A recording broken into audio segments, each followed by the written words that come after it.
Assalamualaikum warahmatullahi wabarakatuh. Halo semuanya. Perkenalkan, kami dari kelompok filsafat. Kelompok berapa? Gak tahu guys. Tujuan kita tuh akan membahas tentang filsafat itu sendiri. Kita akan membahasnya di sesi podcast kali ini guys. Bagian pertama siapa yang mau? Aku jadi hostnya. Yang esensi hidup. Iya, mau nggak? Menurut kamu tuh kamu tuh di hidup ini tuh mencapai apa sih? Pengen yang dicapai itu apa?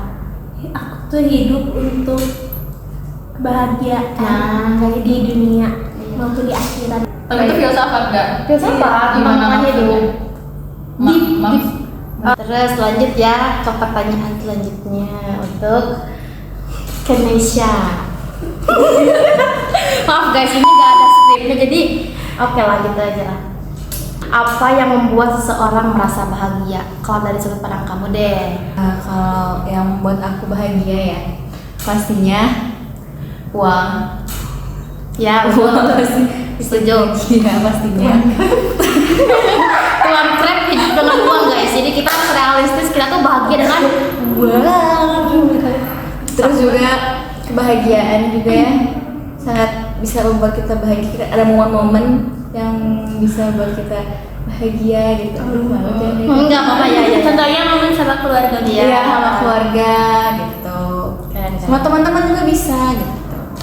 Tuh guys, jadi kalian tuh harus menikmati hidup kalian. Carilah sumber kebahagiaan itu guys. Kalau nggak bisa dicari, bikin sendiri. Gitu guys.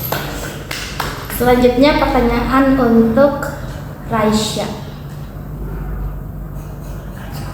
Kalau kita berbuat baik, apa harus selalu punya alasan? Silakan. Kalau berbuat baik harus ada alasan. Menurut aku pasti setiap tindakan yang kita lakukan itu pasti ada alasannya apapun itu. Kayak contohnya pasti kita dari berbuat baik sendiri kan pasti punya alasan yang mendukung gitu. Misalkan berbuat baik kayak aduh aku kasihan, menurut aku itu sudah menjadi alasan tertentu gitu untuk kita berbuat baik. Atau dari contoh sekecil kita bukain lift aja buat orang, menurut aku itu udah alasan gitu. Jadi pastinya setiap tindakan mau berbuat baik itu pasti ada alasannya. Betul sekali guys. Menurut saya Ada sebab akibat ya, trennya sesuatu itu ada sebab akibatnya.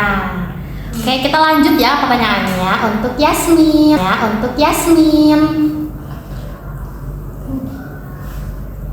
Apakah manusia bisa hidup tanpa internet di zaman sekarang, Yasmin? Menurut kamu, silakan. Enggak ya, karena kan sekarang tuh banyak banget yang masih megang butuh teknologi ya, Betul. kayak HP. Iya. Terus juga kan karena semenjak ada COVID, kita juga kan kayak pelajaran itu jadi ke online loh. Iya. Jadi butuh aplikasi di HP. Terus juga kan kalau misalnya kerja juga kita butuh laptop, butuh kayak tenaga teknologi juga.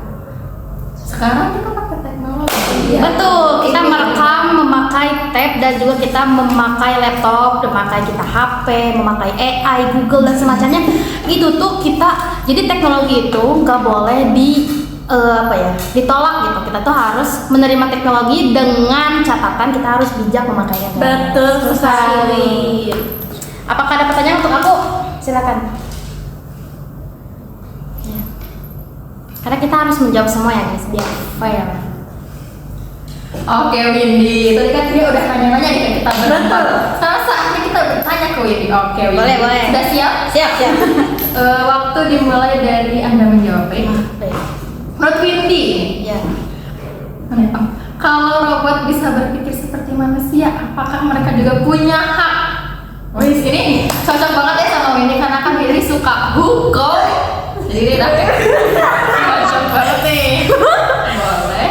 Jadi Oke, makasih. udah ke situ aja guys. cukup. Jadi gini guys. Sebenarnya robot gak bakal bisa jadi kayak manusia ya. Mau gimana pun itu, robot tidak akan berubah menjadi manusia. Tapi pertanyaannya kan kalau ya, jadi kita fantasi aja gitu, fantasi. Kalau misalkan robot bakal jadi manusia, apakah dia punya hak? Jelas punya. Karena robot adalah individu.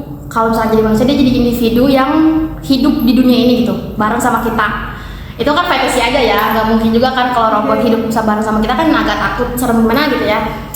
Tapi karena ini gak bakal tergantikan oleh manusia gitu, maksudnya robot gak bakal jadi manusia, jadi kayaknya hak itu tidak akan dapat gitu loh. Jadi kalau misalkan dia jadi manusia, dia bakal dapat hak karena dia hidup bareng kita, tapi karena ini gak mungkin, jadi dia gak bakal punya hak. Seperti itu guys. Udah gitu. Tiga. Apakah sesuatu yang salah tetap salah kalau tidak ada yang tahu? Silakan dimulai dari Aisyah. Yang salah tetap salah. Tetap, tapi berarti nggak ada yang menghakimi nggak sih? Maksudnya dia nggak dapat apa? Misalkan dia apa ya? Contoh aku ngapain ya? Aku nyebit kamu, aku Melanggar hukum lah, ya, aku yang salah gitu. Tapi nggak ada yang lihat, nggak ada yang ini tanpa membawa Tuhan ya teman-teman. Misalkan kita berbuat satu gak ada yang tahu nih, tapi kan sebetulnya salah itu sendiri kan kita tahu dari orang tuh agar kita dapat hukuman, kita dapat sanksi sosial. Tapi kalau nggak tahu apakah tetap salah? Ya menurut aku sih tetap salah. Tapi emang kita nggak dapat apapun gitu. Kita nggak dapat sanksi, kita nggak dapat apa ya? Kalau teguran kita nggak dapat apa-apa. Tapi kalau salah, ya pasti salah nggak sih? Kalau dibandingkan dengan apa sih hukum-hukum yang berlaku normal, pasti apapun yang dapat kalau salah ya salah. Menurut aku. Oke, bagus. Lanjut oleh Fatima Aulia. Sama guys. Salah tetap salah. Ya. Kopi paste dah. Maaf diparah-parah sedikit ya. Sebenarnya ya guys ya. Di dunia ini tuh kan ada dua ya, ada salah dan benar. Gak mungkin kita ada di tengah-tengah. Karena orang yang ada di tengah-tengah itu orang yang gak punya pendirian.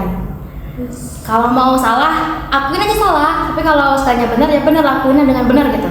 Jadi kalau tengah-tengah tuh nanggung lah gitu. Mending kalau misalkan kalian tahu itu, kalau gak diketahui sama semuanya gitu ya, gak ada yang tahu. Tapi kalian tahu itu salah, ya udah jangan dilakuin. Udah segitu aja, terima kasih.